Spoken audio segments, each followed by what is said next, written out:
Hi everybody and welcome back.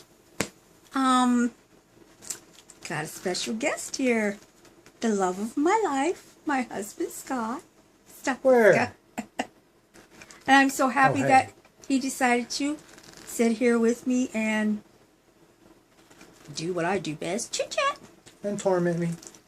First of all, I do want to say, the other night when I was having the late night chat with China, I had said that people need to educate themselves when I was talking about the autoimmune hepatitis, because a lot of them will get scared and think about, that it's hepatitis when it's not hepatitis. It's not A, B, or C. I'm sorry. Please forgive me. I sounded so rude. It has really bothered me. And even though China says that I'm crazy, it still bothers me, and I want you to forgive me. Now, we were going to talk tonight about, because I want to speak on something each time, because there's so many. But we want to talk about cirrhosis, which is scarring of the liver, and that was caused from the autoimmune hepatitis, which is non-alcoholic. It's not for me drinking, because I don't. But I'm just going to talk a little bit with my love here on how that he handles all the stuff on a daily basis. Like, what is the hardest thing that you've had to deal with the diagnoses that I've had? To hear the doctor say it is what it is. What does that mean? That they can only help you and make you comfortable. Correct. That's what I was told. It is what it is. And you know what? It's okay. It is what it is. That you just can't dwell on it. You still got to live your life. I mean, don't get me wrong. I can think about it. Just, You're here every day. Yeah, I know. But, and what's been your most trying thing? Besides my big mouth, I guess. And laundry? Oh, because he's the laundry man now. I did say big mouth, I know, because I'm so much louder than him. He's quiet, that's what I meant. I don't yell at him. Yeah, that's what she says. I don't. Stop that. No, it's not really the laundry. But that's one of the chores that I didn't want her to do. Because the stairs Made me so scared that if something happened to her and I was outside working, I wouldn't be able to hear it. And the other thing that scares me so much is knowing that anytime, any moment,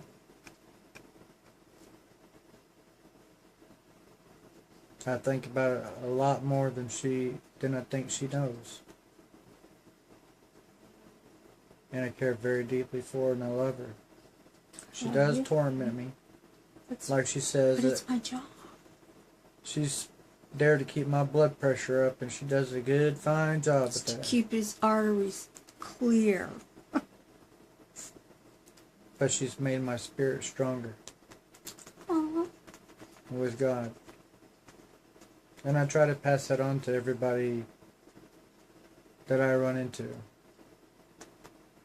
I seem to draw some people that just want to talk about, I don't know, they just start talking, and I'm like, okay, and I just sit there and listen. They said, well, you just seem like an easy person to talk to, and sometimes I don't understand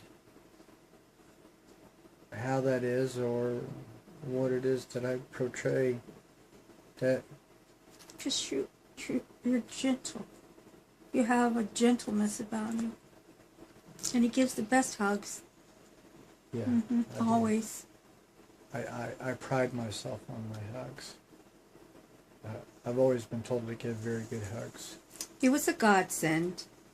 A jewel. Let me tell you, I even lost friends when I was diagnosed, or even before, because people didn't know how to handle, even when they thought it was panic attacks. And he met me that way. We met online on the computer, actually, in 2000. And 2001, we met. he was in Georgia and me here in Ohio, and just went on from there. But he met me, panic and all at the time, and I didn't still know wanted quite. to marry me. God love his heart. Haven't figured that part out yet. I ain't either. One day we'll find out why. But it takes, like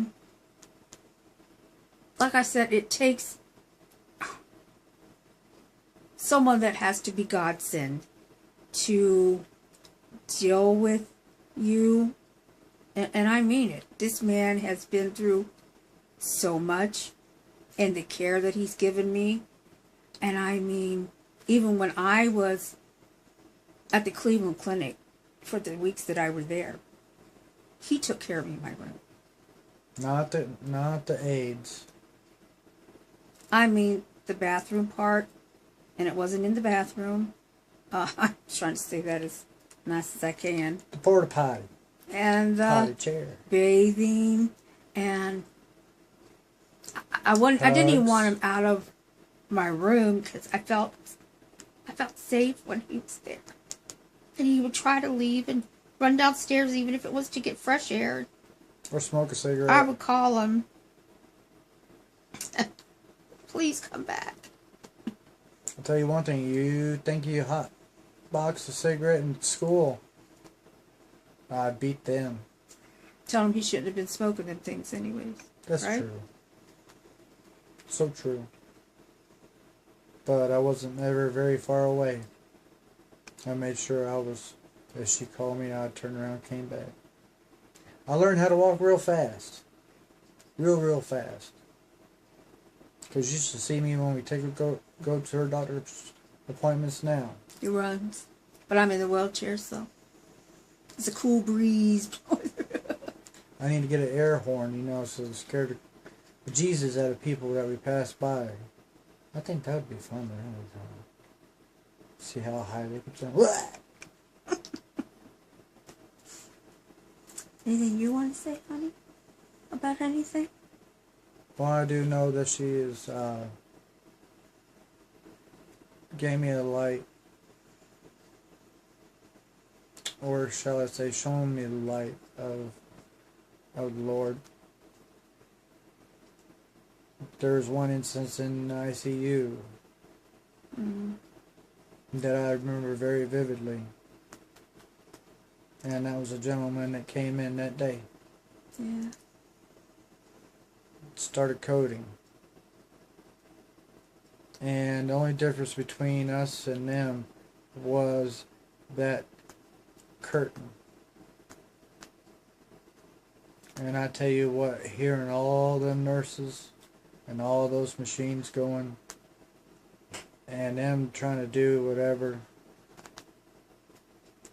I gave myself back to the Lord that day and laid my head on her lap and started crying, and I said, Lord, please let the man live. Because we found out he had a lung transplant, and it hadn't have been that long, so it must have been that was part of maybe what was going on. But all we know of Tell me I was turning it around. is the man did come through, and that's one thing I asked the Lord to do, is to give him more time, and he did.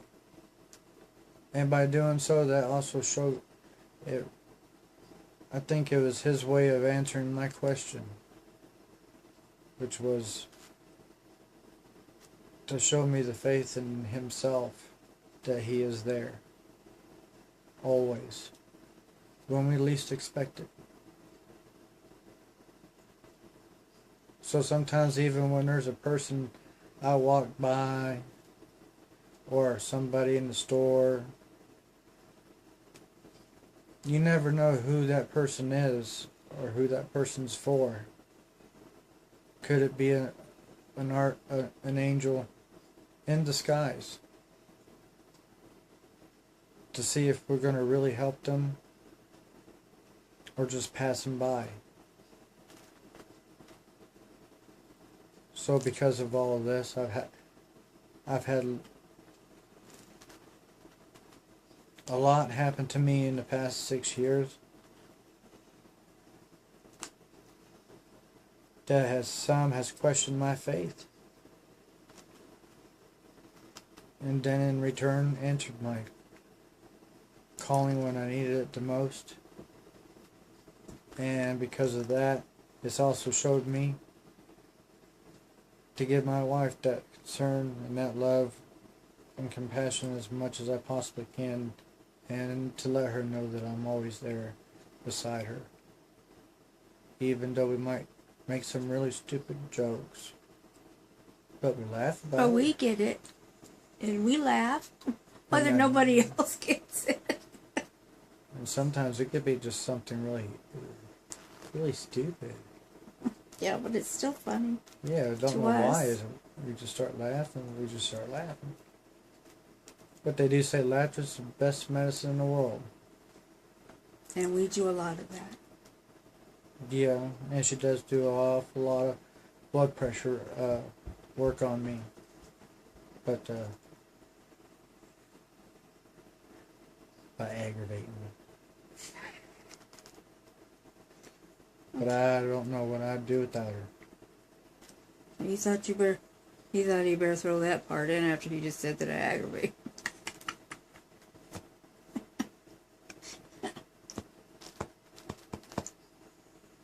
I know this is not the easiest thing in the world to try to tell people. I get a little speechless. Sometimes I don't know, I close up. I can't say why, but maybe it's me trying to find a way to where I need to be.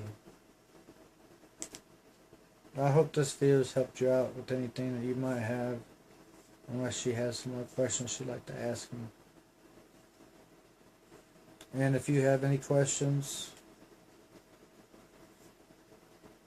just leave a comment down below, and I'll try and answer them. If not me, she will. Or if not her, it will be somebody. It might even be the cats or the dogs. You just never know. I do believe the dogs do know what we're saying, though.